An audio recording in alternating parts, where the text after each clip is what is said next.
اس میں اللہ تعالیٰ جو ہے اہل ایمان کی وہ سے مخاطب ہے کہ ہمارے پاس اللہ کی آیات حق نازل ہو کر وہ مسلمانوں کی اور جو بھی اللہ تعالیٰ کا جو اسلام ہے اس کے لیے کوشش اور محنت دی. تو اللہ تعالیٰ نے ہم مسلمانوں ہی کے گروہ جو کہ آج ہماری حالات ہیں اس لحاظ سے بہت ریلیونٹ لگتی ہیں کہ ہمارے دل بہت سخت ہو گئے ہیں اور دنیا کی محبت میں ہم حال بھی وہی ہو گئے جو پہلے ہو گیا تھا. اگر آپ اللہ تعالیٰ کی راہ میں آپ ایسے حوصلہ دیں گے تو اس میں آپ کا اثر ہے وہ اللہ تعالیٰ بڑھائے گا. اور یہ ہے کہ دنیا کی دوڑ میں ہم آگے نہ پڑیں اور اللہ کی طرف جو آخرت ہے اس کے لیے ہم کو جس طرح اللہ تعالیٰ نے کتاب دی واضح نشانیاں ہر نبی کے اس کے ساتھ موجودات تھے کیونکہ لوگوں کی آنکھیں کھول دینے والے تھے. پھر اللہ تعالیٰ نے ان کے ساتھ کتاب نازل کی. پھر لوہے کی طرف اللہ تعالیٰ نے یہ آیا ہے. بہت طاقت ہے لوہے میں اور منافع ہے. میٹافوریکل ہی ہے لیکن یہ کہ اس میں آپ کو یعنی کہ جو شریعت ہے اس کو آپ نے قائم کرنا ہے. صرف احکامات نہیں آپ نے یعنی کہ آپ سے نازل ہو گئے جو ہے ان کو آپ نے شریعت کو نافذ بھی کر کے دکھانا ہے.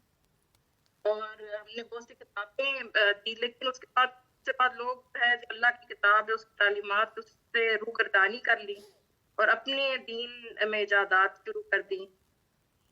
اور پھر آخر میں کنکلوڈ ہوتا ہے کہ اللہ جس کو اپنے فضل سے چاہتا ہے وہ عطا کرتا ہے. یعنی کہ جو حق سے بھی رہنا ہے اس کے لیے بھی ہمیں اللہ سے دعا کرنی چاہیے کہ اللہ تعالیٰ ہم پہ اپنا فضل نازل کرے.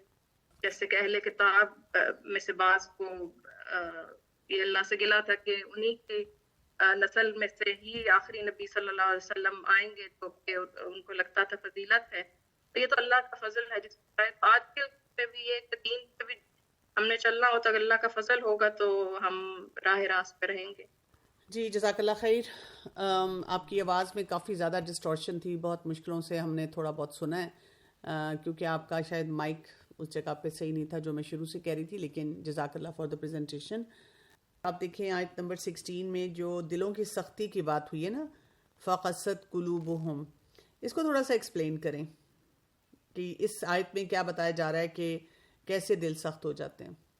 میم اس آیت پہ ہم لوگوں کو پہلے یہ بھی بتایا گیا تھا کہ صدقات ہمیں دینے چاہیے اور ایمان والے اور جو صدقات کرتے ہیں وہ اللہ تعالیٰ کے صدیق اور شہید لوگوں میں شامل ہو جاتے ہیں. آیت نمبر 16 کو دیکھیں, اسی میں آپ کو آنسر ملے گا. میم اللہ کے ذکر سے ہمارے دل نرم ہوتے ہیں اور جب ہم لوگ اللہ کے ذکر سے غافل ہو جاتے ہیں تو ہمارے دل سخت ہو جاتے ہیں. گڈ. ایک ریزن اللہ کا ذکر دیا گیا, دوسرا ریزن بھی یہ دیا گیا ہے, وہ بتائیں. اور میم فاسق لوگوں کے دل بھی سخت ہو جاتے ہیں. یہ دیکھیں نا کیا آ رہا ہے یہاں پہ, ایک تو اللہ کے ذکر کا آ رہا ہے نا, ان تخشع قلوبہم لذکر اللہ, اور ساتھ کیا بات آ رہی ہے, وما نزل من الحق, اور اس کے نازل کردہ حق کے آگے جھک جائیں. جو انسان حق کے آگے نہیں جھکتا اس کے دل جو ہوتے ہیں پھر وہ سخت ہونا شروع ہو جاتے ہیں. پھر یہ کیا بات یہاں پہ کی گئی, ایک لمبی مدت جب ان پہ گزر جاتی ہے, یعنی وہ بہت عرصے تک جو کرنے والے کام ہیں ان کو نہیں کرتے, اس کی وجہ سے پھر ان کے دل جو ہوتے ہیں وہ سخت ہونا شروع ہو جاتے ہیں. ٹھیک ہے, جزاک اللہ خیر. تھوڑا سا آیت جب پڑھے نا تو اس کے ساتھ تھوڑا سا اس کو دیکھ لیا کریں کہ اس میں کس کانٹیکسٹ میں بات ہو رہی ہے. اسی آیت میں آپ کو آنسر جو ہے وہ مل جائے گا. سورہ الحدید ختم کر دیے, سورہ المجادلہ پہ آتے ہیں. گروپ نمبر 6 کی پریزنٹیشن ہے آیت نمبر 1 سے 11 تک. جی آج جو ہمیں آیات دی گئی ہیں وہ آیت نمبر 1 to 11 ہے سورہ مجادلہ کی. سورہ مجادلہ میں مجادلہ کا جو مطلب ہوتا ہے وہ ہے بحث و تکرار کرنے والی. اب اس کا نام یہ کیوں رکھا گیا ہے یہ جب ہم آگے آیات کی تفسیر پڑھیں گے انشاءاللہ تو پھر ہم اس میں بتائیں گے. ٹھیک, سب سے پہلے آیت نمبر 1 سے لے کے 4 تک میں ایک کانسیپٹ, بہت اہم کانسیپٹ جو ہے وہ ایکسپلین کیا گیا ہے, دا کانسیپٹ آف زہار. ہم سب سے پہلے دیکھتے ہیں کہ یہ جو زہار ہے یہ ہے کیا. زہار جو ہے وہ زمانے جاہلیت کی ایک بہت ہی خراب پریکٹس تھی. اور یہ پریکٹس کیا تھی کہ جب کسی ہسبینڈ اور وائف میں کوئی ڈس ایگریمنٹ ہو جاتی تھی تو ہسبینڈ اپنی وائف سے کہتا تھا کہ تم میرے لیے میری ماں کی پیٹھ کی طرح ہو. یہ کہنے سے ان دونوں میں طلاق ہو جاتی تھی اور وہ سیپریٹ ہو جاتے تھے، اور یہ جو سیپریشن ہوتی تھی یہ irreversible ہوتی تھی، یعنی کہ اس سے رجوع کا جو ہے وہ کوئی طریقہ نہیں ہوتا تھا. ٹھیک ہے، تو پھر اس آیت میں جو ہم کانسیپٹ ہے یہ زہار کے بارے میں، یہ 4 آیات جو ہیں اللہ تعالیٰ نے نازل کی. یہ آیات کیوں نازل کی، ان کا کانٹیکسٹ یہ ہے کہ حضور صلی اللہ علیہ وسلم کی ایک صحابیہ تھی، حضرت خولہ بنت مالک بن ثعلبہ. وہ آپ صلی اللہ علیہ وسلم کے پاس آئیں اور انہوں نے اپنے ہسبینڈ اوس بن صامت کی شکایت کی آپ صلی اللہ علیہ وسلم سے کہ انہوں نے ان سے زہار کر لیا ہے. اس وقت تک قرآن پاک میں زہار کے بارے میں کوئی بھی آیات یا کوئی حکم نازل نہیں ہوا تھا. تو جو حضرت خولہ ہیں وہ آپ صلی اللہ علیہ وسلم سے بحث و تکرار کرنے لگی. اسی بحث و تکرار کی وجہ سے اس سورت کا نام سورہ مجادلہ رکھا گیا، اور اسی کانٹیکس میں اس زہار کے سلوشن کے لیے اللہ تعالیٰ نے قرآن پاک میں یہ آیات نازل کی. اب ہمیں یہ سمجھنا ہے کہ آیت نمبر 1 میں ہم دیکھتے ہیں کہ اللہ تعالیٰ فرماتے ہیں کہ وہ آپ صلی اللہ علیہ وسلم سے بحث و تکرار کر رہی تھیں، لیکن وہ تشتکی الی اللہ، شکایت جو ہے وہ صرف اللہ تعالیٰ سے کر رہی تھی. تو اس میں ہم یہ دیکھتے ہیں کہ جو مومن عورت ہوتی ہے وہ اگر اپنے دکھ کسی سے شیئر کر بھی رہی ہے، لیکن جو اس کی اصل میں شکوہ اور شکایت اور وہ پلیڈ جو ہے نا وہ اللہ تعالیٰ سے ہی کر رہی ہوتی ہے. پھر اللہ تعالیٰ فرماتے ہیں کہ ان اللہ سمیع بصیر، اللہ تعالیٰ سب کچھ سننے والا اور دیکھنے والا ہے. اس آیت میں مجھے یہ بہت اچھی لگتی ہے کہ ہمیں اللہ تعالیٰ کی عظمت کا نا کوئی پروف نہیں چاہیے ہوتا، لیکن جب ہم دیکھتے ہیں کوئی میریکل دیکھتے ہیں دنیا میں تو ہم بہت حیران ہوتے ہیں. اس میں حضرت عائشہ کی ایک حدیث ہے، وہ فرماتی ہیں کہ جب حضرت خولہ آپ صلی اللہ علیہ وسلم سے یہ بحث کر رہی تھیں تو وہ گھر کے ایک کونے میں تھیں اور حضرت عائشہ کو ان کی آواز نہیں آ رہی تھی، لیکن وہ کہتی ہیں کہ 7 آسمانوں کے اوپر اللہ تعالیٰ نے ان کی جو آواز ہے وہ سنی اور اس میں ان کے جواب میں یہ آیات نازل کی. تو یہ بات بہت حیران کن ہوتی ہے نا کہ ایک بندہ ایک کمرے میں بیٹھے ہوئے دوسرے کی بات نہیں سنتا، لیکن اللہ تعالیٰ جو ہے وہ آسمانوں پہ ان کی بات سن لیتا ہے. پھر آیت نمبر 2 میں اللہ تعالیٰ اس جو ہمارا یہ زہار کا ایکٹ ہے اس کو کنڈیم کرتے ہیں. وہ کہتے ہیں کہ یہ ایک بہت، اللہ تعالیٰ کہتے ہیں یہ ایک بہت بری چیز ہے، اور کوئی اگر کسی کو کہے کہ یہ میری ماں ہے تو وہ اصل میں جو ہے ماں نہیں بن جاتی، یہ سب جھوٹ ہوتا ہے. اصل رشتے جو ہوتے ہیں وہ خون کے رشتے ہوتے ہیں. کسی کو کہنے سے کہ یہ میری ماں یا باپ ہے، وہ ماں یا باپ نہیں بن جاتا. پھر اس کے بعد جو ہم آگے آیت نمبر 3 اور 4 میں دیکھتے ہیں کہ ان آیات کا کفارہ بیان کیا گیا ہے. ہم سب سے پہلے تو یہ دیکھتے ہیں کہ اللہ تعالیٰ نے اس کو کہہ دیا ہے کہ زہار جو ہے ایک بہت بڑا گناہ ہے، اور اس کے بعد اب جو بیوی ہے وہ حرام ہوتی ہے، اس کو حلال کرنے کے لیے آپ کو کفارہ دینا جو ہے وہ لازمی ہو جاتا ہے. اب وہ کفارہ کیا ہے کہ سب سے پہلے آپ کو یا تو ایک غلام آزاد کرنا ہوتا ہے. اگر آپ اس کو یہ کرنے کی استطاعت نہیں رکھتے تو آپ کو کنزیکٹیو 2 مہینے کے روزے رکھنے ہوتے ہیں، اور اگر آپ یہ بھی نہیں کر سکتے تو پھر آپ کو 60 مساکین کو کھانا کھلانا ہوتا ہے. پہلی 4 آیات میں یہ کانسیپٹ تھا زہار کا. مجھے آیت نمبر 5 پہ بولنے کو کہا گیا ہے، تو اس میں نا اس آیت کو بھی نا 2 حصوں میں تقسیم کیا گیا ہے. اس میں آیت کا ترجمہ یہ ہے، بے شک جو لوگ اللہ اور اس کے رسول صلی اللہ علیہ وآلہ وسلم کی مخالفت کرتے ہیں وہ ذلیل کیے جائیں گے جیسے وہ لوگ ذلیل کیے جائیں گے جیسے وہ ذلیل کیے گئے تھے. یعنی جو اس سے پہلے، ان سے پہلے اور آج جو ان سے پہلے ہم نے صاف صاف آیات میں انہیں بتا دیا تھا. اس میں مخالفت سے مراد وہ ہے اللہ تعالیٰ کی مقرر کردہ حدود کو نہ ماننا، جو حدود اللہ تعالیٰ نے ہم پہ عائد کی ہیں انہیں نہ ماننا، اور اس کے بجائے کچھ دوسری حدیں مقررہ کر لینا. اس میں یہ بھی ایک اشارہ آ رہا ہے کہ کچھ اللہ تعالیٰ نے تو ہم پہ کچھ حدیں مقررہ کی ہیں نا، لیکن ہم لوگ اس زمانے کے لوگ بھی اور آج کل بھی ہم کچھ اپنے لیے خود ہی حدیں، اپنی آسانی کے لیے نا کچھ حدیں خود ہی مقررہ کر لیتے ہیں. اس میں ابن جدید طبری اس آیت کی تفسیر اس طرح کرتے ہیں، وہ لوگ جو اللہ کی حدود اور ان کے فرائض کے معاملے میں ان کی مخالفت کرتے ہیں اور اس کی مقررہ کی ہوئی حدوں کو کسی دوسری جگہ پہ خود وضع یا تجویز کر لیتے ہیں. ٹھیک ہے، ایسے لوگوں کے لیے اللہ تعالیٰ کی طرف سے سخت عذاب ہے.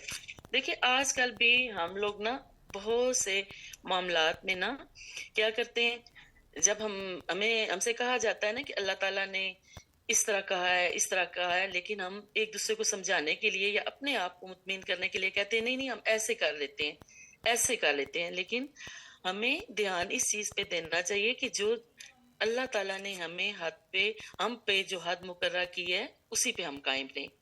یہاں پہ لفظ قبط ہے اس آیت میں، قبط، جو اصل میں اس کے معنی ہیں رسوا کرنا. یہ بہت سخت لفظ ہے، اس کے کئی معنی ہیں، لیکن ایک اس میں رسوا کرنا، ہلاک کرنا اور لعنت. ارشاد الہی ہے کہ اللہ اور اس کے رسول صلی اللہ علیہ وسلم کی مخالفت اور اس کے احکامات سے بغاوت کا انجام، جیسے تو آپ نے پڑھا اسی میں کہ پچھلی امتیں دیکھ چکی ہیں، تو ہم اپنے دل میں یہ سوچتے ہیں کہ یہ تو عذاب مخالفتیں انہی امتوں کے لیے تھی، ہم پہ عائد نہیں ہے. لیکن اس میں وہ لوگ بھی ہرگز نہ بچ سکیں گے. اور آج بھی مسلمانوں میں ہم نے اپنے آپ میں دیکھا ہے کہ بہت سے مسلمانوں نے یہ روش اختیار کی ہوئی ہے. یعنی وہی چیزیں جو پچھلی امتیں کر گزری ہیں ہم بھی وہی کر رہے ہیں. ہمیں خدا کی شریعت کے خلاف خود کو قوانین بنانے یا دوسروں کے قوانین کو اختیار کرنا، اور وہ اللہ کے فضل اور اس کی نظر عنایت سے ہم محروم ہو جاتے ہیں. اس لیے ہمیں ان چیزوں اور حدوں کو اختیار نہیں کرنا چاہیے. نتیجے کے طور پر وہ اخلاقی تہذیبیں جیسے ان بدکاریوں میں وہ قومیں مبتلا تھیں، اسی طرح آج بھی ہم اپنا انجام دیکھ رہے ہیں کہ ہم ان سے کم نہیں دنیا میں. اس لیے ہمیں وہ قومیں بھی اس وقت ٹائم دنیا میں ذلیل و خوار ہوئی تھی، اور آج ہم اپنا بھی دیکھ لیں ہم کس طرف جا رہے ہیں. یہاں پر ان دو روش کی دو سزائیں بتائی گئی ہیں، جس میں پہلی کا ذکر قبط یعنی خواری اور رسوائی اس دنیا میں ہی ہوئی اور ہوگی، اور دوسرا عذاب ذلت کا عذاب ہے جو آخرت میں ہونے والا ہے. ٹھیک ہے، مجھے جن آیت پہ پریزنٹیشن ملی ہے وہ آیت نمبر 6 اور 7 ہے سورہ مجادلہ کی. آیت نمبر 6 کا ترجمہ یہ ہے کہ پھر جس دن اللہ تعالیٰ اٹھائے گا انہیں اور پھر بتائے گا سب کو ان کے اعمال جو کہ وہ بھول چکے ہیں، جبکہ اللہ تعالیٰ اوپر ہر چیز پر گواہ ہے. اس آیت میں ہمیں یہ بتایا گیا ہے کہ اللہ تعالیٰ ہمارے ہر ایک اعمال کو گن کے رکھتا ہے. جو ہم کوئی نیک کام کرتے ہیں یا کوئی برا کام کرتے ہیں، ہم انسان بھول جاتے ہیں کہ ہم نے کوئی اچھا کام کیا تھا یا کوئی برا کام کیا تھا، لیکن اللہ تعالیٰ کے ہاں وہ اعمال جو ہے وہ گن چکا جا ہوتا ہے، وہ اعمال لکھا جا چکا ہے. اب ہم اگر بھول بھی جائیں تو اللہ تعالیٰ کے ہاں اس کا ریکارڈ موجود ہوتا ہے. اسی طریقے سے سورہ کہف میں فرمایا گیا ہے کہ جب انسان قیامت کے دن اپنا نامہ اعمال دیکھے گا تو انسان کہے گا، وہ پریشان ہو جائے گا، وہ بول اٹھے گا کہ مالی حاذل کتاب لا یغادر صغیرۃ ولا کبیرۃ الا احصاہی. احصاہی ہوتا ہے کہ گننا. انسان کہے گا کہ اس کتاب کے ساتھ کیا ہے کہ اس نے تو کچھ بھی نہیں چھوڑا، نہ کوئی چھوٹی چیز نہ کوئی بڑی چیز. کیونکہ انسان اگر کوئی چھوٹا کام بھی کر رہا ہے تو شاید وہ انسان کی نظر میں کوئی چھوٹی نیکی ہوگی یا کوئی چھوٹا گناہ ہوگا، اور ہو سکتا ہے کہ اللہ تعالیٰ کے ہاں وہ چیز چھوٹی نہ ہو. قرآن پاک میں فرمایا گیا ہے کہ وما کان ربک نسیا، اور تیرا رب بھولنے والا نہیں ہے. اللہ تعالیٰ ہر چیز پر گواہ ہے. یہ آیت جہاں پہ ہمیں تھوڑا سا خوف دلاتی ہے، وہاں پہ تھوڑی سی اگر دیکھیں تو تھوڑی سی ہمیں امید بھی ہے کہ بعض اوقات انسان ایسے حالات میں ہوتا ہے کہ انسان کو لگ رہا ہوتا ہے کہ شاید کوئی اس کی مدد کرنے والا نہیں ہے، یا اچھا، یہاں پہ میں آپ لوگوں کو تھوڑا سا کٹ کروں گی. آپ لوگوں کا ٹائم اوور ہو چکا ہے. اب آپ لوگوں کو 3 سینٹنسز میں جتنے بھی وہ لوگ رہ گئے ہیں باقی کمپلیٹ کرنا ہے. اس کو میں نے آپ سے یہ بات کی تھی نا، ٹائم پہ کمپلیٹ کرنا بہت امپورٹنٹ ہے. پریزنٹیشن آپ کی بہت اچھی ہے لیکن we have run out of time in fact, اور ہمارے پاس ابھی کچھ گروپس رہتے ہیں. ٹھیک ہے، 3 sentences and complete it please. اس کے بعد آیت نمبر 7 میں اللہ تعالیٰ کی اس سماعت کے بارے میں ذکر کیا گیا ہے کہ زمین میں جو کچھ بھی ہو رہا ہے اللہ تعالیٰ وہ سنتے ہیں. ہم انسان جو ہیں وہ اگر نہیں بھی سن سکتے، کیونکہ بعض اوقات ہمارا فوکس مین بات سے ہٹ کے ادھر ادھر بھی ہمارا فوکس ہو جاتا ہے، لیکن اللہ تعالیٰ جو ہے وہ ہر چیز سنتے ہیں. حضرت عائشہ رضی اللہ تعالیٰ عنہ کہتی ہیں کہ سب تعریفیں اللہ ہی کے لیے ہیں جس کا سننا تمام آوازوں کو وسیع ہے، کہ اللہ تعالیٰ بیک وقت بھی تمام آوازیں سن سکتا ہے اور تمام آوازوں کو اس کی سمجھ رکھتا ہے. ایک اور جگہ حضرت عائشہ رضی اللہ تعالیٰ عنہ نے فرمایا ہے کہ ایک تکرار کرنے والی خاتون نبی صلی اللہ علیہ وآلہ وسلم کی خدمت میں حاضر ہوتی ہیں اور وہ آپ صلی اللہ علیہ وسلم سے اپنے خاوند کی شکایت کر رہی ہوتی ہیں. لیکن مجھے اس کی بات سنائی نہیں دے رہی ہوتی.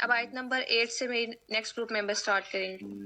آیت نمبر 8 میں جو ہے وہ سرگوشی سے منع کیا جا رہا ہے کہ مخلص مومنین کو سرگوشی سے روکا گیا ہے. اچھا، اس میں یہ کہا جا رہا ہے کہ سلام کو جو ہے وہ صحیح سنت کے مطابق کریں. اچھا، سلام جو ہے اس سے اجر بھی ملتا ہے اور سلام جو پہلے لیتا ہے وہ افضل ہے. بہت امپورٹنٹ پوائنٹ یہاں پر ابھی آپ کے رہتے تھے جو کہ مجلس کے آداب کے بارے میں تھا، اور میں چاہوں گی کہ اس کو آپ لوگ اپنے گروپ میں پھر اچھی طرح سے باقی گروپس میں بھی لوگ ہیں وہ کریں. اب ہمارے پاس 7 آ رہا ہے سورہ المجادلہ آیت نمبر 12 to 22. جی آپ کے پاس 10 منٹ ہیں، 10 منٹ میں آپ نے کمپلیٹ کرنا ہے سارا. تیسرا رکوع اس میں شامل ہے. اس میں جو اہم مضامین جن کی طرف اللہ تعالیٰ نے ہمیں توجہ دلائی ہے ان میں سب سے پہلے تو یہود اور منافقین کی دوستی کا ذکر ہے کہ مدینہ میں جو یہود موجود تھے اور جو منافقین تھے ان کے سامنے جو منافقین تھے، یہود کا تو کلیئر تھا، لیکن منافقین ایسے تھے جو بظاہر تو مسلمان تھے لیکن اندر سے وہ ان کی ساری ہمدردیاں، ساری محبتیں جو تھیں وہ غیر مسلمز اور کفار کے ساتھ تھیں. تو یہ یہودیوں کے سامنے قسمیں کھاتے تھے کہ ہم تو دل و جان سے تمہارے ساتھ ہیں اور ہم تمہارے دکھ درد میں شریک ہیں اور ہم دل سے تمہارے ساتھ ہیں، اور مسلمانوں کا ان کے سامنے مذاق اڑاتے تھے. اور مسلمانوں کے سامنے جب آتے تھے تو ان کے سامنے قسمیں کھاتے تھے کہ ہم تو سچے دل سے اللہ اور رسول پر ایمان لا چکے ہیں اور ان کے فرما بردار ہیں. تو یہاں پر ان کا ذکر تو ہوا ہے، لیکن اب ہمیں یہ دیکھنا ہے کہ ہم منافقین کی اس کیٹیگری میں کہیں شامل تو نہیں ہو جاتے کہیں بار بار، کیونکہ وہی خصلتیں جو ان میں تھی وہ ہمیں بھی ہیں. تو منافقین کی جیسے حدیث مبارکہ ہے، نبی پاک صلی اللہ علیہ وسلم کی حدیث کا مفہوم ہے کہ منافق میں 3 خصلتیں پائی جاتی ہیں کہ جب بات کرتا ہے تو جھوٹ بولتا ہے، جب وعدہ کرتا ہے تو وعدہ خلافی کرتا ہے، جب اس کے حوالے کوئی امانت کی جاتی ہے تو وہ اس میں خیانت کرتا ہے. اب اس میں ہمیں بار بار، کیونکہ یہ جو تینوں خصلتیں ہیں یہ ہم لوگ بار بار اس میں گھرتے ہیں، بار بار اپنا خیال آتا ہے، اپنی اصلاح کرنے کی کوشش کرتے ہیں. تو اس سے ہمیں بچنے کی ضرورت ہے، کیونکہ منافقین کے لیے اللہ تعالیٰ نے جو سزا بتائی ہے وہ یہ ہے کہ منافقین جو ہیں وہ جہنم کے سب سے آخری درجے میں ہوں گے. اب ساتھ ہی انہوں نے قسمیں کھانے کی عادت، منافقین کی جو سب سے جو بڑی عادت ہے قسمیں کھانے کی عادت، اس کا پھر اللہ تعالیٰ نے ہمیں بتایا ہے کہ منافقین جو ہوتے ہیں جن کے دلوں میں کھوٹ ہوتا ہے وہ ہر وقت جھوٹ بولتے رہتے ہیں اپنے آپ کو سچا ثابت کرنے کے لیے، اور اس طرح وہ اپنا اعتماد تو کھو ہی دیتے ہیں لیکن پھر بار بات پہ قسمیں کھا رہے ہوتے ہیں تاکہ سب ان کی بات کا یقین کریں. تو سچے انسان کو تو کبھی قسم کھانے کی ضرورت نہیں پڑتی. ان منافقوں کی قسموں کی عادت کی وجہ سے اتنی وہ پختہ ہو چکی ہوتی ہے کہ جب وہ اللہ کے سامنے پیش ہوں گے اور اللہ تعالیٰ کے حضور پیش کیے جائیں گے تو وہ سمجھیں گے کہ یہاں پہ بھی ہماری وہی چال بازیاں چلیں گی اور وہ اللہ تعالیٰ کے سامنے بھی قسمیں کھانا شروع کر دیں گے اور یہ سوچیں گے کہ شاید یہاں پہ بھی ہماری چل جائے گا سب کچھ. لیکن اس کے ذریعے ہمیں یہ سمجھایا جا رہا ہے، اللہ تعالیٰ ہمیں یہ سمجھانا چاہ رہے ہیں کہ دنیا میں جو انسان کثرت سے کام کر رہا ہوتا ہے آخرت میں بھی وہی کام کرتا ہوا اٹھے گا، یا جو کام کرتے ہوئے انسان کو موت آتی ہے قیامت کے دن بھی وہ اللہ کے سامنے وہی کام کرتا ہوا اٹھے گا. تو اس لیے ہمیں اس سلسلے میں ہر وقت اپنی اصلاح کی ضرورت ہے. ہماری اپنی عملی زندگی سے اس کا یہی تعلق ہے کہ ہم ہر وقت اپنا خیال کریں کہ خدا نخواستہ کہیں ہم منافقین کی صف میں تو نہیں شامل ہو رہے ہیں، اور ہمیں بار اللہ تعالیٰ اور حضرت محمد صلی اللہ علیہ وسلم کی اطاعت میں وقت گزارنے کی ضرورت ہے. چھوٹی چھوٹی باتوں کو، نیکیوں کو بھی ہاتھ سے نہ جانے دیں اور اپنی اخلاقی برائیوں سے جو یہ جن کا اوپر ابھی میں نے ذکر کیا ہے ان سے ہم ہر طور پہ ہر طریقے سے بچنے کی کوشش کریں. پھر اس کے بعد اللہ تعالیٰ نے ہمیں ایک بڑی اچھی سی بات بتائی کی پارٹی. اب شیطان کی پارٹی کیا ہے؟ شیطان کی جتنی بھی اسلام دشمن طاقتیں ہیں وہ سب کی سب شیطان کی پارٹی میں شامل ہیں، سب کی سب. وہ کچھ بھی ہو سکتی ہیں، وہ ہمارا اپنا نفس بھی ہو سکتا ہے، وہ کوئی متکبر انسان بھی ہو سکتا ہے. ویسے تو منافقین کے لیے یہاں پر ذکر ہے، لیکن وہ تمام تمنائیں، آرزوئیں یا ہماری خواہشات جن کو حاصل کرنے کے لیے ہم شیطان کے پیچھے لگ جائیں تو وہ سب ہم پھر آہستہ آہستہ شیطان کی پارٹی کی طرف خدا نخواستہ ہم جا سکتے ہیں. اور اللہ کی پارٹی کیا ہے؟ اللہ کی پارٹی جو ہے وہ اللہ کے فرما برداروں کی پارٹی ہے، جو وہ لوگ، جو وہ ایماندار، وہ مومن بندے جو اللہ اللہ تعالیٰ اور آخرت پر مکمل ایمان رکھتے ہیں اور اللہ کے دشمنوں سے محبت نہیں کرتے. ان کی سب سے بڑی خوبی یہ ہوتی ہے کہ وہ اللہ کے دشمنوں سے محبت نہیں کرتے، وہ بار بار اللہ کی رضا کی طرف دوڑتے ہیں. اور پھر اس کے ساتھ ہی ہمیں پھر اللہ تعالیٰ نے ہمیں بتایا ہے کہ اہل ایمان کی جو محبت ہوتی ہے وہ اللہ اور اس کے رسول کے مخالفوں سے نہیں ہوتی، بلکہ وہ ان کی دوستی جو ہوتی ہے وہ اللہ کے لیے ہوتی ہے. اور اللہ اور اس کے رسول کے بتائے ہوئے طریقوں کے مطابق پھر اللہ نے دوستیوں کا معیار بھی ہمیں بتایا ہے کہ ہم کس طرح سے اللہ تعالیٰ سے اپنی محبت کو قائم رکھنے کے لیے یا اللہ کے گروپ میں شامل ہونے کے لیے کس طرح سے ہم اپنے آپ کو چھوٹے چھوٹے نیکی کے کاموں سے اس گروپ میں شامل ہو سکتے ہیں. اس کے بعد سے پھر آگے ہمیں یہ جو ہے کہ حزب اللہ اور حزب الشیطان کا اللہ تعالیٰ نے ہمیں سمجھایا، اور پھر اب ہمیں یہ دیکھنا ہے کہ ہم نے حزب اللہ میں ثابت قدمی سے کیسے شامل رہنا ہے، کس طرح اپنے آپ کو دنیا کی برائیوں سے بچا کے اور اپنے آپ کو آخرت کے لیے تیار رکھنا ہے. اس کے لیے سب سے پہلے تو یہ ہے کہ بار بار ہم اپنی اصلاح کریں اور حقوق اللہ اور حقوق العباد کی ادائیگی کرتے رہیں، سنت کے مطابق اپنی زندگی گزاریں، کیونکہ جو اجر سنت کے مطابق زندگی گزارنے کا ہے وہ اپنی مرضی کے نیکی کے کام کرنے میں کسی صورت بھی نہیں ہے. پھر ہمیں اذکار، دعائیں، قرآن کو پڑھنا پڑھانا اور اس پہ عمل کرنا، یعنی ان تمام چیزوں پر مستقل پابندی کی ضرورت ہے. اور پھر سب سے بڑھ کر یہ کہ بار بار دعاؤں کی بار بار دعائیں کریں تاکہ اللہ تعالیٰ ہمارے لیے آسانیاں بھی کرے. اور چھوٹی سے چھوٹی نیکی کو بھی ہم کبھی معمولی نہ سمجھیں اور توبہ کرنے اور پلٹنے میں کبھی دیر نہ لگائیں، کیونکہ ہمیں نہیں پتا ہمارا آخری وقت کب ہے. پھر اللہ کی پارٹی میں شامل ہونے والوں کے لیے اللہ تعالیٰ نے انعامات بھی بتائے ہیں کہ انہیں جنتیں ملیں گی، اور ایسی جنتیں ہوں گی جن کے نیچے نہریں بہہ رہی ہوں گی، اور وہ ہمیشہ ہمیشہ وہاں رہیں گے. تو اس سلسلے میں ہم سب کو دعا کرنے کی ضرورت ہے. ہم سب بار بار دعا کریں کہ اللہ تعالیٰ ہم سب کو اپنی پارٹی میں، اپنی جماعت میں ہمیشہ شامل رکھے اور ہم سب پر اپنا خاص فضل فرمائے تاکہ ہم پلٹنے اور بھٹکنے سے بچے رہیں. آمین. جزاک اللہ. جی جزاک اللہ خیر. بہت اچھی طرح آپ نے بہت کمپریہنسولی سارا کچھ بتا دیا. یہاں پر میں آپ کے گروپ سے ایک ہی کوئک سوال پوچھنا چاہوں گی.